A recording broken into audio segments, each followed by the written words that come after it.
arts project and the role of arts has been really important here in terms of empowering people. Communities were always hungry for stuff, but they didn't necessarily know how to, or have the means to engage artists on terms that were interesting in development.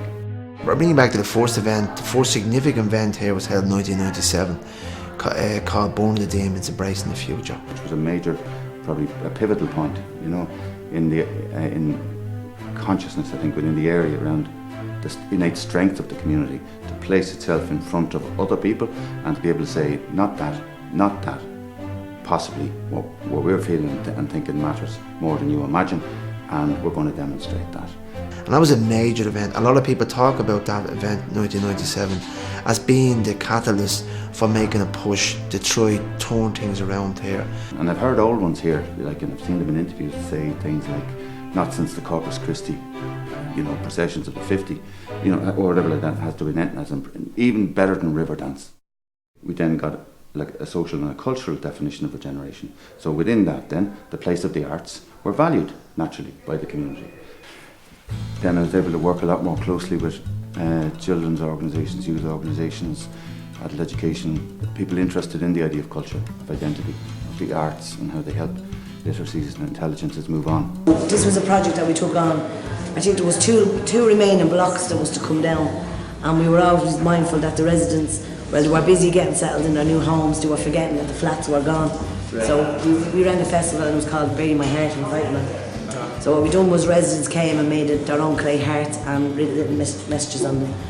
And on the night then we had a big finale and he'd come up and he'd put it on.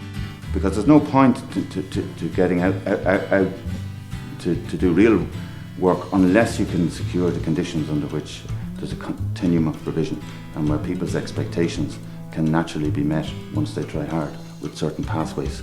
Arts has played a really important role in terms of telling the story, creating people who've gone on to do music, arts, drama over the last 10 years here. At the moment we have almost 80 people involved in subgroups around different art forms, planning and designing programs with artists. We've had mockness here, living here in flats with the local residents, and we've had a lot of interesting creative moments, to say the least. That old polarity between the artist and the gatekeeper, you know, we're narrowing that one down. I think artists will be the first to say, you know, it's been very enriching and rewarding here, but getting the balance between locals' analysis of what arts is and what an artist's perception of any particular event might be, sometimes can be very challenging.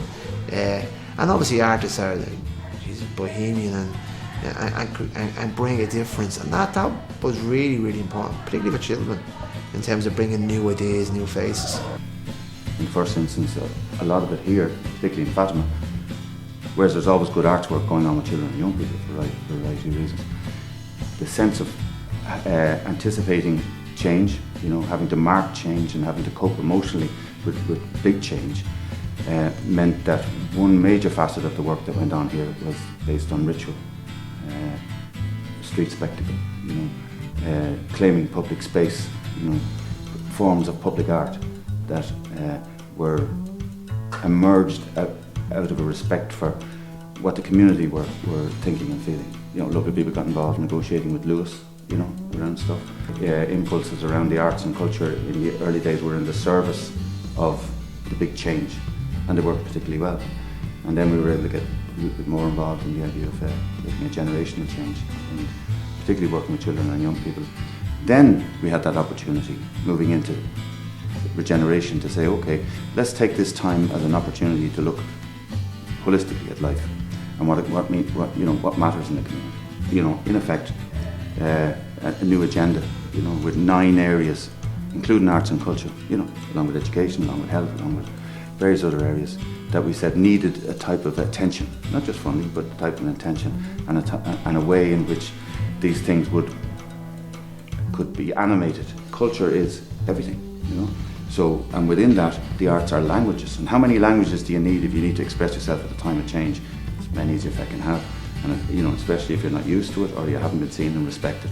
If you've as this place was, absolutely blacked within the media for the guts of 15 or 20 years with negative imagery. You know, we've really got to work.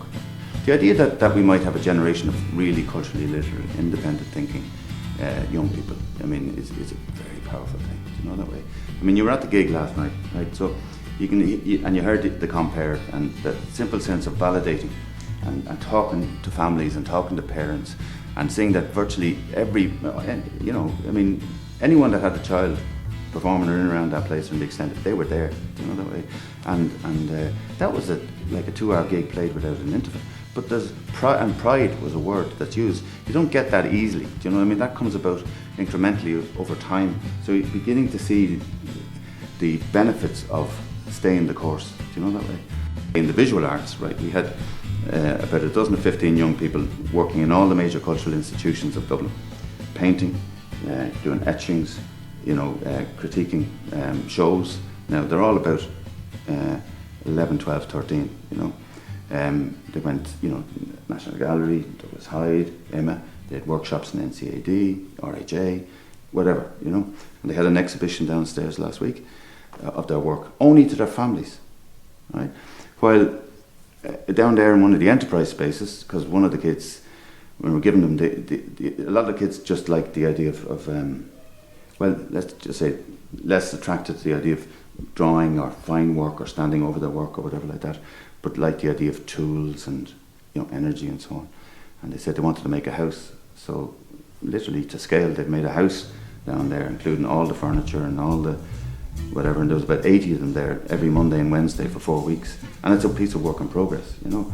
But the, you know, sawing, you know, glue guns, you know, battering in tiles, all of that sort of stuff. And particularly with, you know, there's kids, understandably, with short attention spans or have been screwed up in school for a variety of reasons or wouldn't be able to give you their best attention in terms of respecting what's going on.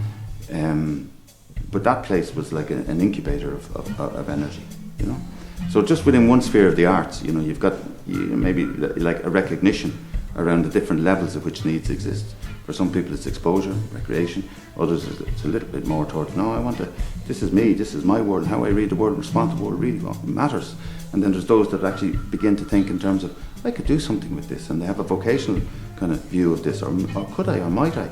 And, you know, even say, coming through the music tradition now, there's a couple of kids that are now in music school, right? So, and moving on. And kids see them, and then they think, why not? And it can be the same in any art form. It's just the question, the equality question, and then the conditions and the extent to which the community owns and understands that.